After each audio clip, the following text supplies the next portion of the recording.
Magandang araw mga kaibigan.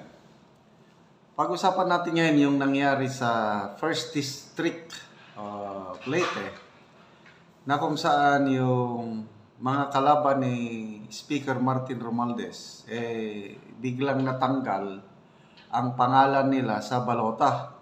Lalo na yung si Nene Bacale, yung inendorso ng Pangulong Rodrigo Roa Duterte. So, ito, ang kasabihan ng gaba dili magsaba. May magandang pangyayari na pabor kay Nene Bacale dahil ang Supreme Court nag-issue na ng TRO na yung imprinted ballots, mga 6 million ballots na atang na-imprint, hindi na po pwede. Kasi merong mga naunang kandidato na nag-file ng petition sa Supreme Court at nag-issue ang Supreme Court ng TRO. So ang COMELEC mapipilitan ngayon na mag-reprint ng mga ballots na maisama ang pangalan ng 5 na disqualify. Although hindi pa kasama si Nene Bacale, but I believe right now ang mga abogado ni Nene Bacale gumagawa na ng legal remedies. So may pag-asa pa na ma-print ang pangalan ni Nene Bacale sa balota sa 1st District ng Leyte at may makakalaban na si Speaker Martin Romualdez. Okay, pakinggan natin itong paliwanag ni Hill Bautista, isa sa magaling na vlogger na pinapanood ko palagi. Kapila, isang magandang oras sa lahat mga po sa aking channel. Ito magandang pag-usapan po ito. Ito kung lumabas ngayon na temporary restraining order mga kabida ng Korte Suprema laban ho dito sa Commission on Elections. Ito po'y patungkol doon ho sa petitions ng 5 mga kandidato for the May 2025 elections. Kung saan po ay pinaburan po ng Korte Suprema yung kanilang petisyon. Kasi itong mga kandidatong ito mga kabida ay didisqualify po ito ng Commission on Elections. Sa kadahilanan po ay mga nuisance candidates at isa pang kandidato po dito na kilala, dati pong resista, si Congressman Edgar Erice ay kabilang dito sa 5 mga candidates na dinisqualify po ng Commission on Elections. So pinaburan po ito ng Korte Suprema po mga kabida, meaning yung printing po ng ballots ay hindi muna itutuloy kasi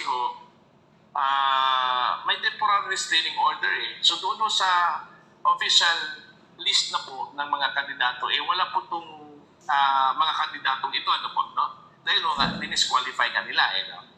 Pero itong TRO na lumabas po ngayon, ito po yung magpipigil po doon sa COMELEC para i-print po itong official ballots po.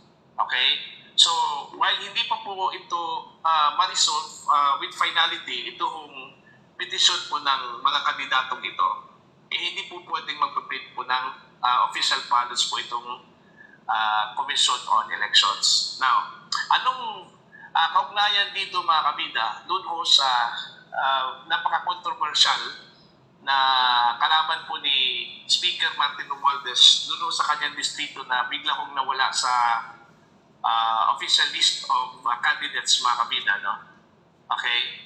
Ito pong si Nene Bacale, Kasi naging controversial po itong si Nene Bacale. Last week pa po pumutok yung balita mga kabida na biglang nawala yung kanyang pangalan sa official ballots. Okay? So, anong epekto ho dito kay Nene Bacale? Ito hong lumabas na temporary restraining order. Although hindi ho kabilang si Nene Bacale ho dito mga kabida sa 5 petitioners na binigyan po ng TRO po ng Korte Suprema, pero pwede po itong dumulog sa Korte Suprema dito ho sa nangyari po sa kanyang pangalan. Ano? Kasi nung napag-alaman po natin na biglang may charge po itong si Nene Bacale na hindi ho daw rehistrado sa kanilang distrito. Ano po? No? Kaya ito ho daw yung dahilan kung bakit po siya ay na-disqualify. Hindi naman po siya na-disqualify. No? Kaya ang sabi po ng kanya pong mga abogado, no? Kasi ho na kausap po daw ito ni Attorney Vic Rodriguez yung kanyang mga abogado. Sabi po ng kanyang mga abogado daw mga kabida, gagawin po nila yung lahat pong mga paraan, no? Legal remedies po, para bigyan po ng justice po itong si Nene Bacale na katunggali po, no? Ni House Speaker Martin Romualdez. Ano po? Ito pong si Nene Bacale, mga kabida, sa aking pagkakalam, in-endorso po ito, no? Ni dating Pangulong Rodrigo Roa Duterte, no? Diyan ho sa Leyte. Okay? Bigla na lang po tayong nagtaka Saka marami hong nagtaka nung nalaman na lang po natin na biglang nawala yung kanyang pangalan doon no? Kaya yun, magandang balita po ito, no? Ito pong ginawa po ng Korte Suprema na naglabas po ng TRO. So pwede pala itong mangyari po kay Nene Bacale, no? Kung sakali pong